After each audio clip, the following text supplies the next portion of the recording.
Before we begin, a warning.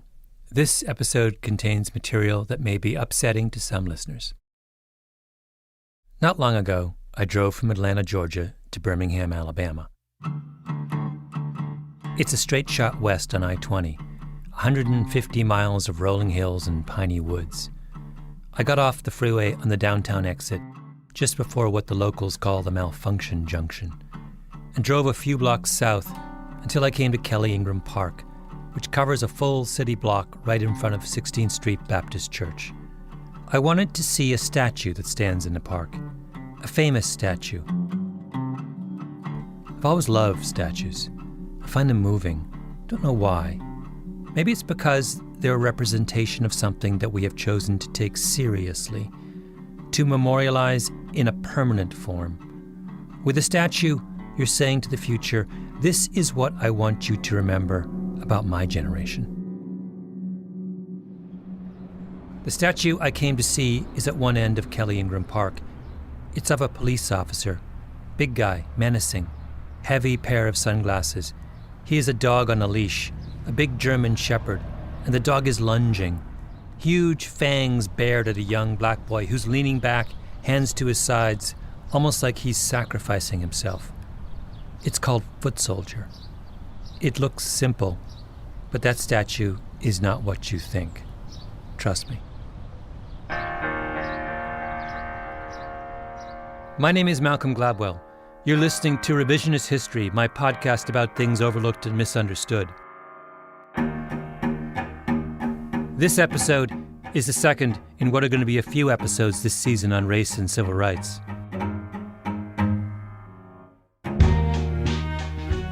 On race in the United States, I'm an outsider. I'm Canadian. My family is half West Indian, which is a very different cultural experience than being an African American.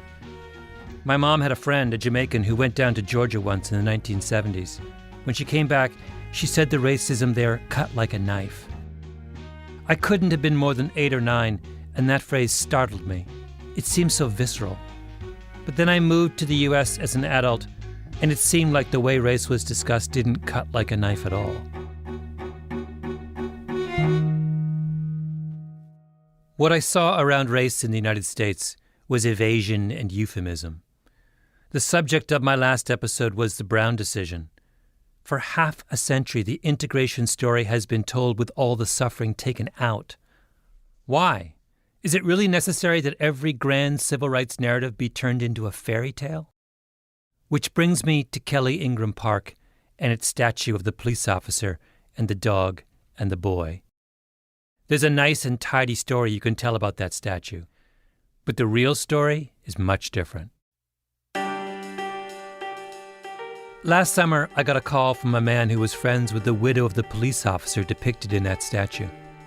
I'd written about the officer and the dog in my book David and Goliath, but she wanted to tell me the rest of the story. So I met with her. Then I went back to Birmingham a second time to look for the boy in the statue, and then a third time to Tuskegee, 2 hours south of Birmingham. And there, on a long, lazy afternoon, I sat in a town museum with an artist named Ronald McDowell. Me and LL Cool J, and me and James Brown. And Ronald McDowell is an extraordinary man, spidery and fine-featured. He showed me his portfolio and told me in his urgent confessional whisper about how he was once walking down Sunset Boulevard years ago and ran into Louis Armstrong's nephew, who took him to see Michael Jackson, who wanted McDowell to teach him art, which led in turn to McDowell helping out on the album Thriller. yeah, I did the sketches for Michael on Thriller. Oh, wow. I was trying to make him into a black Superman. And on the back of this piece of paper is a drawing Michael did for me when we were working on Thriller. That's Michael's artwork. One of them. He did several pieces for me. That's just one of them. Richard Arrington, who was the first black mayor of Birmingham, used to call Ron McDowell Mac, which suits him perfectly. He has an air of mischief about him, which we'll get to. That's pictures of me and Johnny Cochran, Spike Lee, Natalie Cole. That's in the state capitol, the first African-American painting hanging in the state of Alabama, Rosa Parks. Governor Siegelman commissioned me to do that. Mac did the statue in Kelly Ingram Park. He's the one responsible.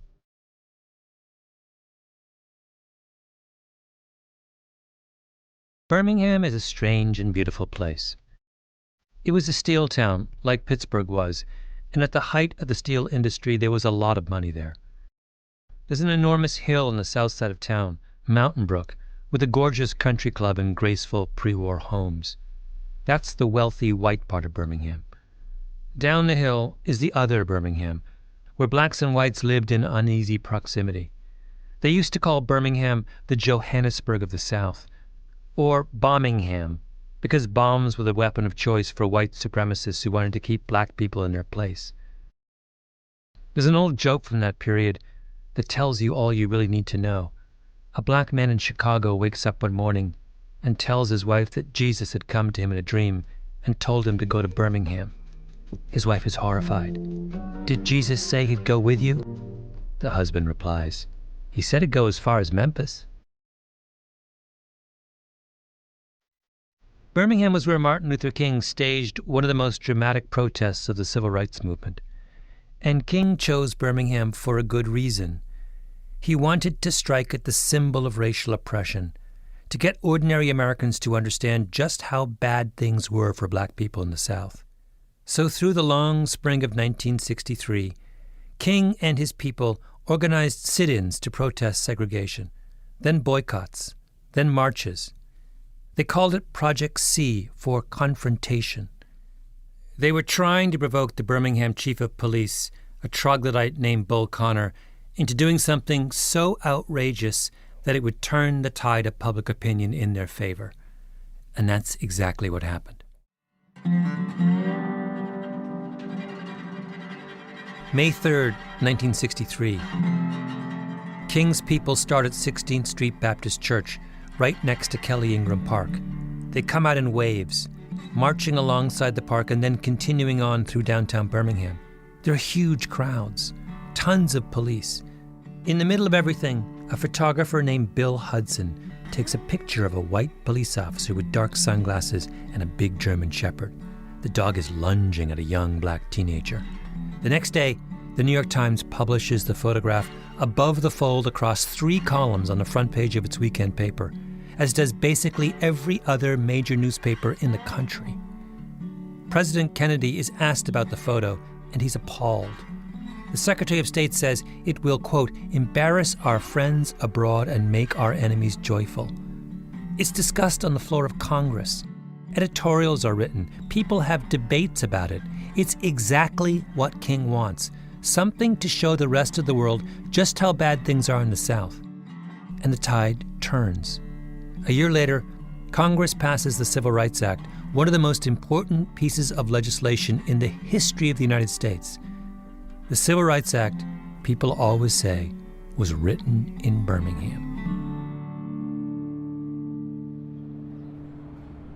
Kelly Ingram Park is now a shrine to the events of 1963. The first black mayor of Birmingham, Richard Arrington, takes office in 1979 and decides to fill this little patch of history with sculptures that tell the story of the movement. He commissions one of Martin Luther King, another of Fred Shuttlesworth, who was a key leader of the Birmingham protests. There's one of the 4 little girls killed when white supremacists bombed the 16th Street Baptist Church in September of 1963.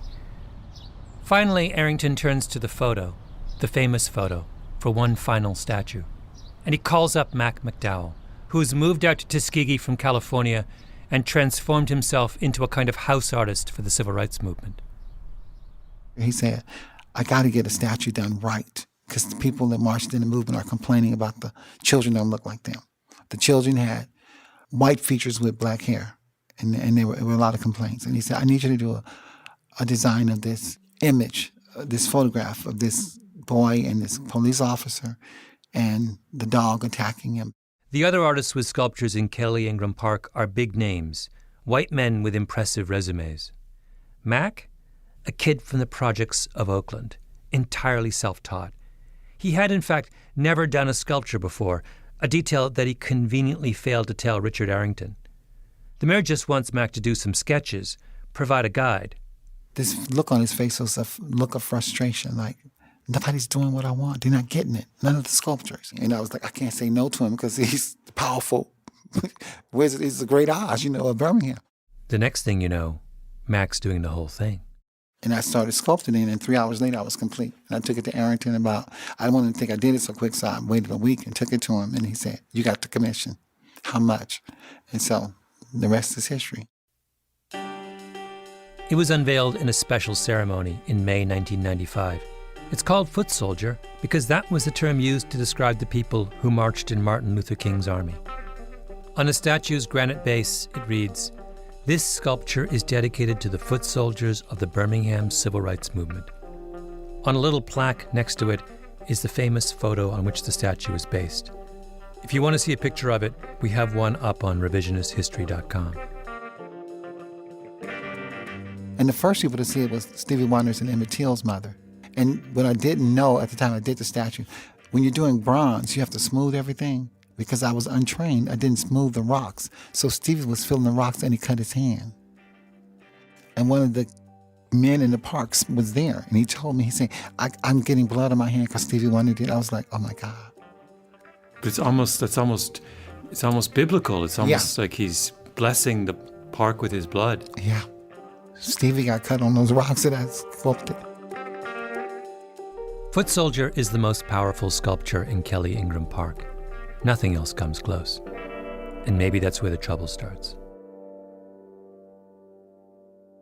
The name of the police officer in the photograph was Richard Middleton. Everyone called him Dick. His best friend on the force was Bobby Hayes. Big guy. Lives near a golf course outside Birmingham. Must be in his 80s by now. Hayes and Middleton started as police officers in Birmingham right at the moment when the civil rights movement was asserting itself. The police department was all white and all male back then, but in the streets, the balance of power was shifting. When integration came to the Birmingham school system, Hayes remembers it as bewildering. If you were a cop, nobody really liked you because we were carrying the black kids into school. That's what we were ordered to do, and they were going to get in. That's just the way it was. We had no choice. The black people didn't like you because you were a policeman.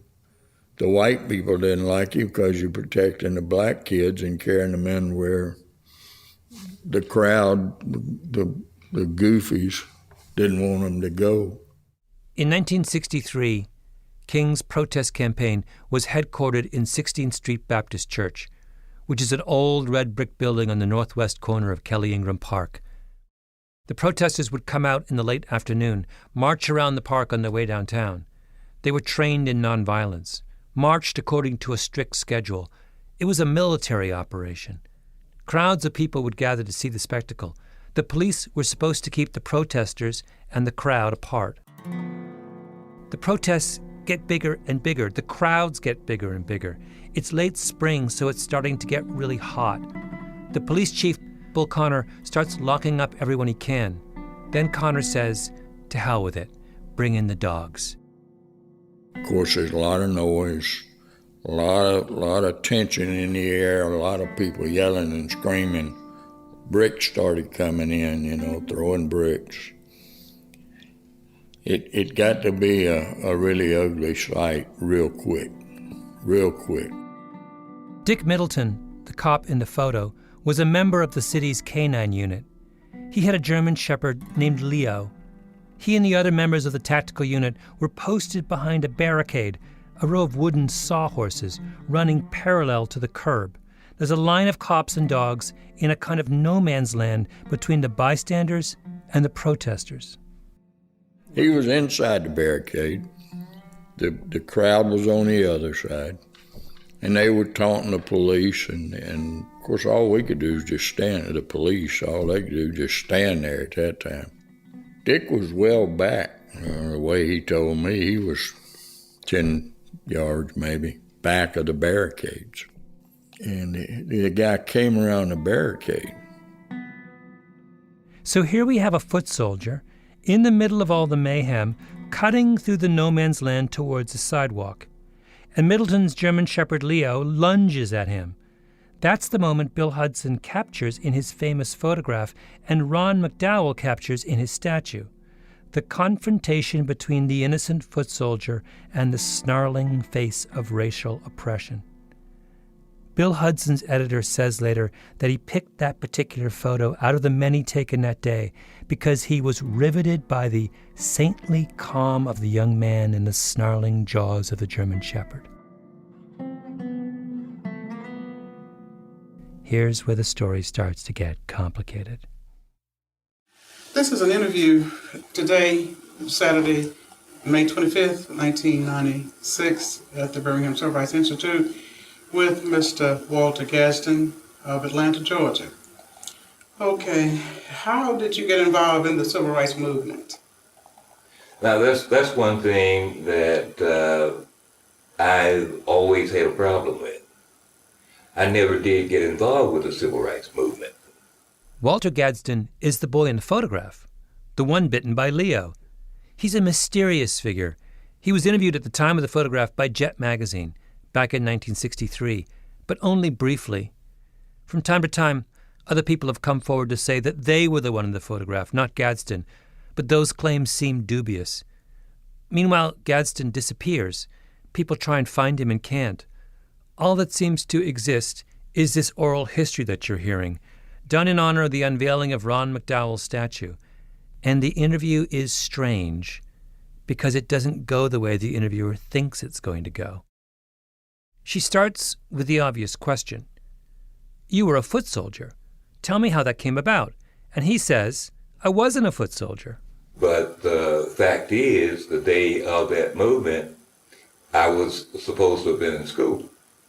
But a friend of mine, or acquaintance of mine, had told me that earlier that Martin Luther King was in town that day and that he was going to be there. And I said I wanted to be there too. I wanted to come and find out what it was all about. Walter Gadsden is a bystander. The famous statue in Kelly Ingram Park, Foot Soldier, is not, in fact, of a foot soldier. It gets stranger. Okay, and when you left school, where did you come downtown? To the park area, the Kelly Ingram Park over there. So we started walking toward the activity, and as I approached and got closer, they turned and looked at me, and I saw them coming toward me, so I turned to leave. He was walking down the street with the protesters coming towards him, so he veers off to get out of their way and rejoin the spectators on the sidewalk, ducks in behind the row of sawhorses, where he runs into Officer Middleton and Leo. So as I turned and started to walk away, I was grabbed, and the rest of it. Grabbed by the policeman? Grabbed by the policeman and yanked toward him. Is that when the dog bit you? Did the dog bite you As at that near time? as I can remember, that happened simultaneously. Did you? Because the policeman grabbed me, I don't remember what hand, but the dog, he grabbed me with one hand. It happened so fast, there was nothing I could do except throw up a leg and try to protect myself. And as I was doing that, there I went. Yeah. If you look at the famous photo, Gadsden's explanation makes sense. Leo is lunging. The bite is a millisecond away. But Gadsden and Middleton just look startled, the way people do if they unexpectedly bump into each other. Gadsden has his knee up as a reflex, and his hand on Middleton as if to steady himself. Middleton has one hand on Gadsden, and his other arm is flexed. He's yanking back on the leash. Leo has freaked out, and he's trying to restrain him. Leo, whoa! Middleton's colleague Bobby Hayes made the same point to me. Middleton's not letting Leo loose on Gadsden. Quite the opposite. If you look at the picture, you can tell he's holding the dog back. The line's taut, the dog's feet are in the air, the best I recall, and Dick's got him here. He's holding that line. He's not going to let him bite that guy. Now, what does Gadsden say about all this? Does he think he's been the victim of police brutality? Not at all. In fact, he can't seem to understand why everyone makes such a big deal out of what happened to him that day. How did your family members react to your participation? Well, they were angry because I didn't attend school that day. Okay. He appears in an image that transfixed the world, and his parents are mad that he skipped school. The interviewer then tries to get at Gadsden's connections to the struggle for civil rights. Okay, well, the church where your parents or your family members were attending, were they involved in the civil rights movement during that time, do you know? They never told me of it. Okay. What benefits do you, your family, and the community realize as a result of that movement? None. None. In answer to the question, what benefits did your family receive from the civil rights movement, he answers, none. He's not having any of it. Gadsden's interview, in fact, just gets weirder. Okay, if you were in control of an organization or a movement of such and could go back and change some things, what would you change? Okay, the things that I would change would be a more careful choice of people involved in all of those movements. There are too many, to be just blunt, crooked people. Many of the people that were involved and had notoriety became too crooked.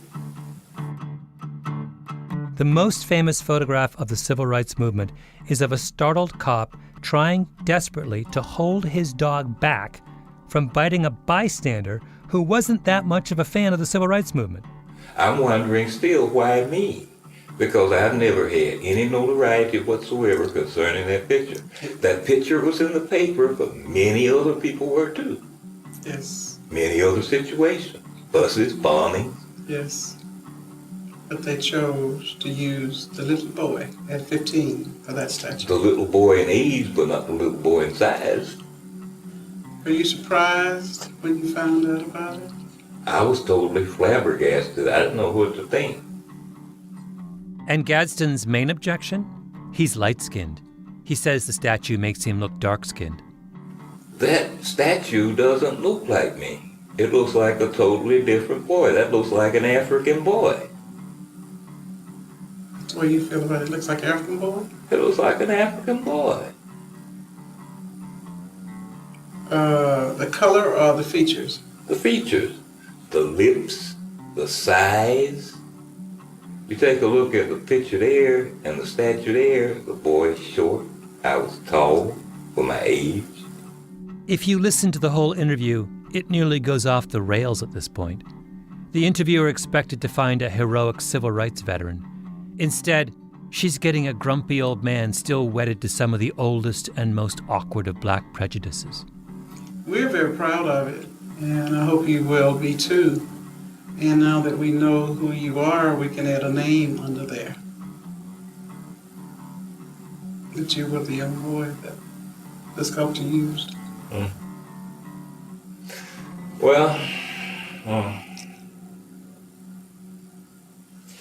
I'm still wondering why, after all the information that I had given and all of that, all that does is establish me as being a young African boy, which I'm not.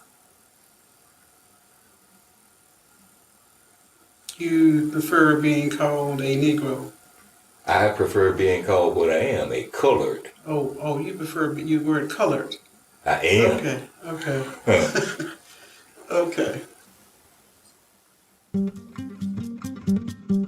Euphemism and evasion. At the beginning, I said that what I object to is the way so many stories about race get cleaned up, sanitized. So the Brown decision becomes a fairy tale in which black people triumph without effort. Well, here's the flip side. When we stop evading and just listen, it gets complicated. Our hero, Walter Gadsden, isn't all that heroic. As for the bad guy, the officer, his colleague Bobby Hayes says he wasn't a bad guy. Did Officer Hayes tell me things that surprised me? And did listening to Walter Gadsden shock me? Absolutely, because I'm no different from anyone else. I liked the fairy tale. So the person who invited me down to Birmingham in the first place was Dick Middleton's widow. Everyone calls her Mrs. Klingler. Her husband died not long ago, and I think she felt it was time to speak out. We met at a barbecue restaurant in downtown Birmingham, sat upstairs.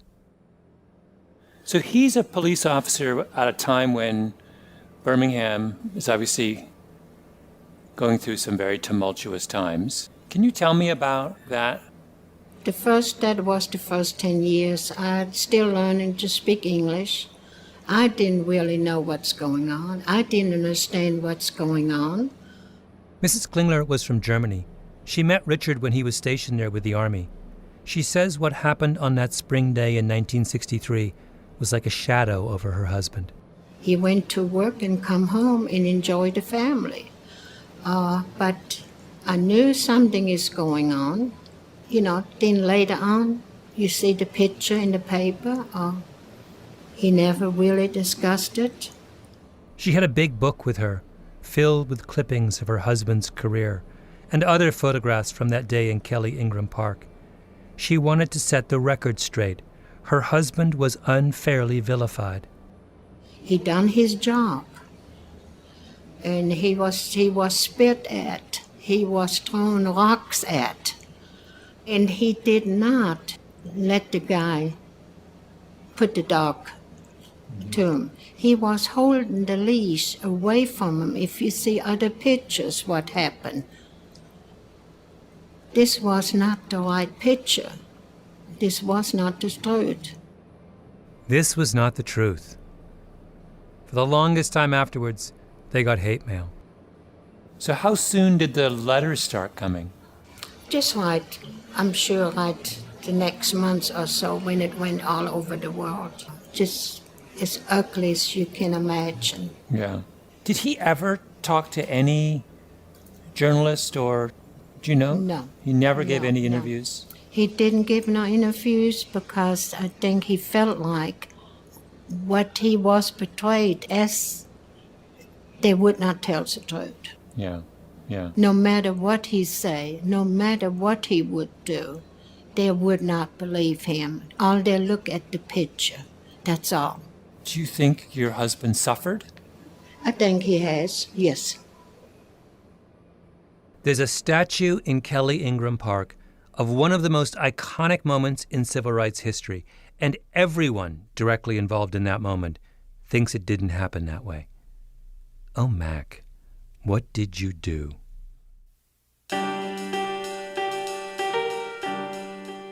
You said earlier that when you draw, you try and inhabit the characters.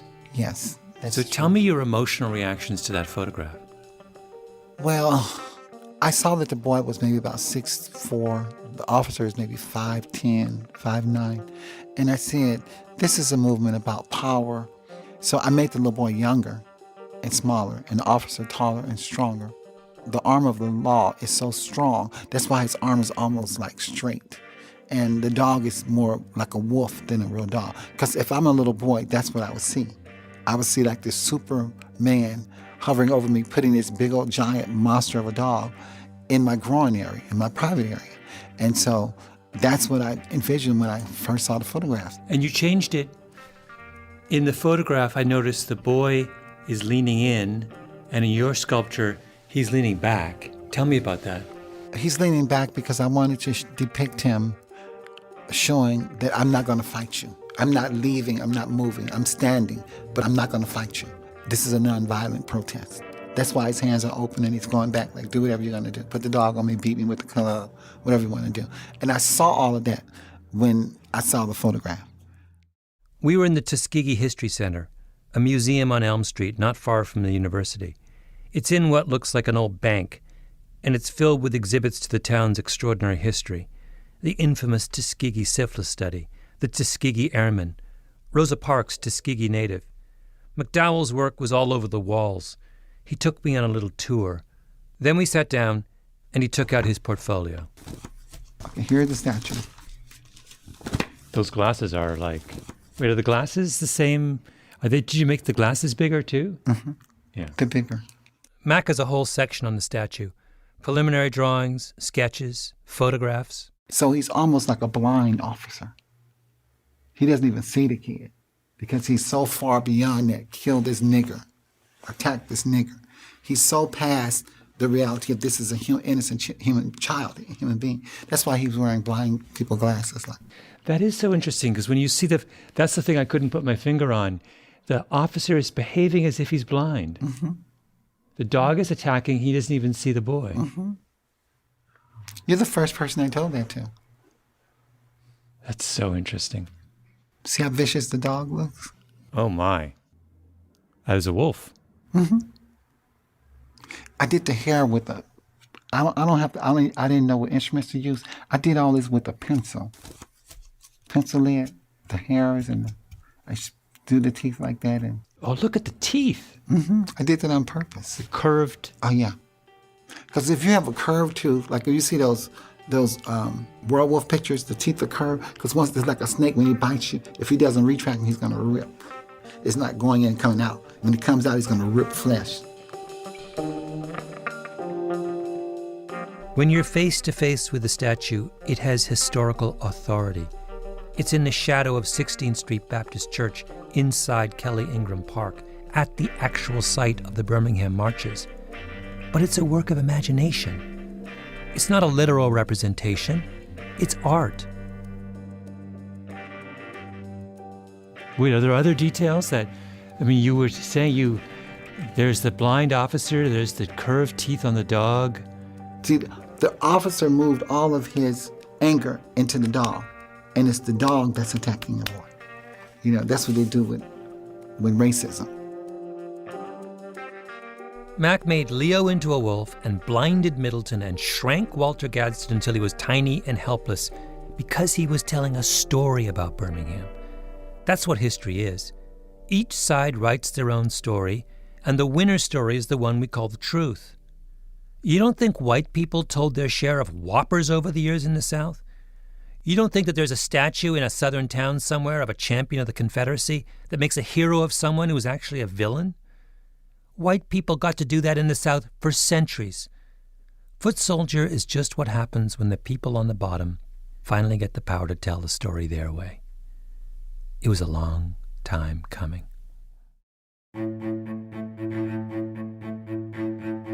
It's a brilliant statue. Thank you. I pour my heart into it. Yeah.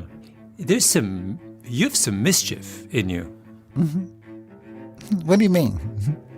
There's a little bit of mischief in your recreation of that photo. You're using that opportunity to make a much broader kind of subversive point. I may be. I went back through Birmingham after talking to Mac in Tuskegee, and I went to Kelly Ingram Park one last time, stood in front of the statue.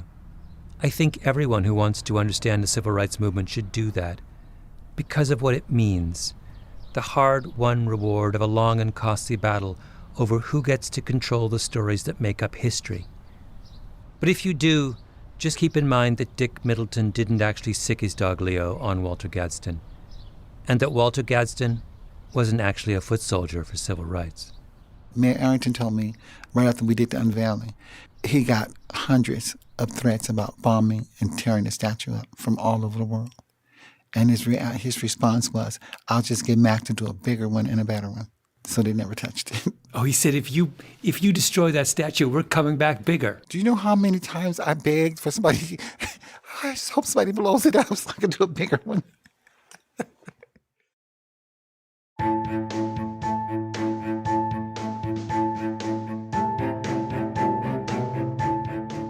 Revisionist History is produced by Mia Lobel and Jacob Smith, with Camille Baptista, Stephanie Daniel, and Xiomara Martinez-White. Our editor is Julia Barton. Flawn Williams is our engineer. Original music by Luis Guerra. Special thanks to Andy Bowers and Jacob Weisberg at Panoply. I'm Malcolm Gladwell.